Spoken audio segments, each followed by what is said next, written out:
All right, let's get straight into it. Welcome to this Critical Explainer. Today, we're objectively breaking down the ongoing maritime emergency in the Middle East, delivering it to you as a highly structured situation report. Look, if you are a vessel captain, a shipping logistician, or managing a global supply chain, this explainer is designed specifically for you as a high-priority advisory briefing. We're pulling directly from the absolute latest security and economic intelligence. We're going to dive into the exact data on the ongoing evacuation operations, the very specific navigation hazards currently in the area, and of course, the cascading economic impacts. So, what actually happens when the world's most critical energy choke point turns into an active war zone? Well, let's tackle this pressing question by looking right at the data and the advisories coming from security and economic authorities. The Strait of Hormuz is essentially the central artery of global energy markets, right? And with the sudden escalation of military operations, this vital transit corridor has dramatically transformed. Honestly, not since the tanker wars of the 1980s have we seen historical standoffs impact this specific navigational choke point with such intense rapidity. The stakes literally could not be higher for the crews navigating these waters and the global markets that rely on them. To keep things clear, we've organized this briefing into 5 steps: Hormuz Strait Crisis Overview, Active Maritime Evacuation Logistics, Regional Threat Landscape, Global Economic Chain Impacts, and finally, Advisory and Next Steps. Section 1. Hormuz Strait Crisis Overview. Let's see how this complex situation is directly impacting those shipping lanes. Based on reports from the Associated Press, the broader conflict has essentially turned the Strait of Hormuz into a high-risk zone. We're seeing a major escalation. The U.S. and Israel have initiated military operations, and Iran, along with its allies, has launched retaliatory strikes.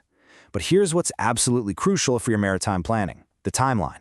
Authorities anticipate these operations to last for 4 to 5 weeks, and, potentially much longer. This extended duration is triggering urgent warnings for all maritime traffic. Basically, those temporary diversions you've made, they might need to become medium-term logistical strategies. Section 2. Active Maritime Evacuation Logistics.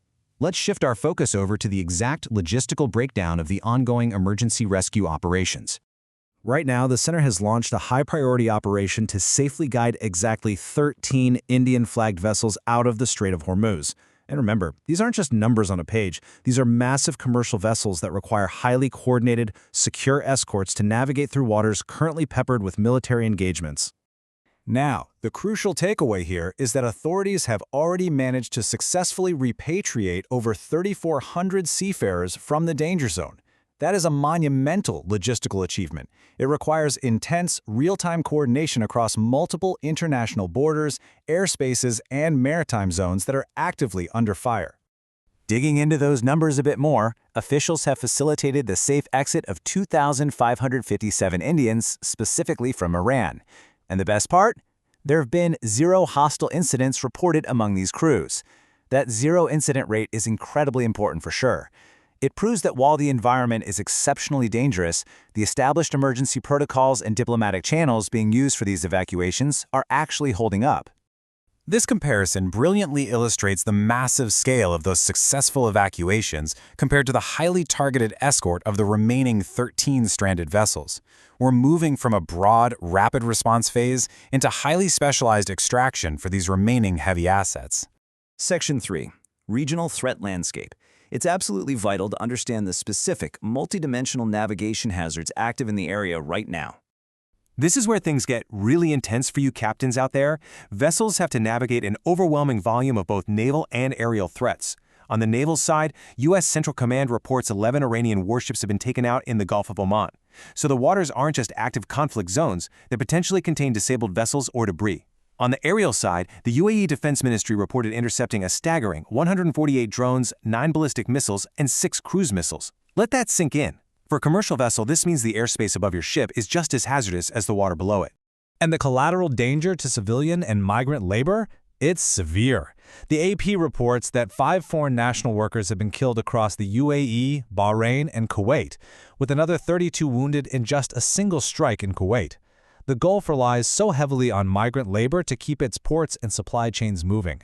This physical danger has prompted immediate diplomatic responses. For instance, the Philippines upgraded its travel advisories, which automatically triggered a deployment ban for newly hired workers heading to the region. Couple that with widespread commercial flight cancellations out of major hubs like Dubai and Abu Dhabi, and the logistical backbone of crew changes and port operations is severely compromised. Let's pivot to Section 4, Global Economic Chain Impacts. We need to widen our lens to see how these localized maritime disruptions translate into global financial data. Based on the latest World Bank data, this disruption in the Strait of Hormuz is creating unexpected, heavy headwinds. Just look at the current account deficit for India in FY27. Pre-conflict, it was projected at 1.1% of GDP.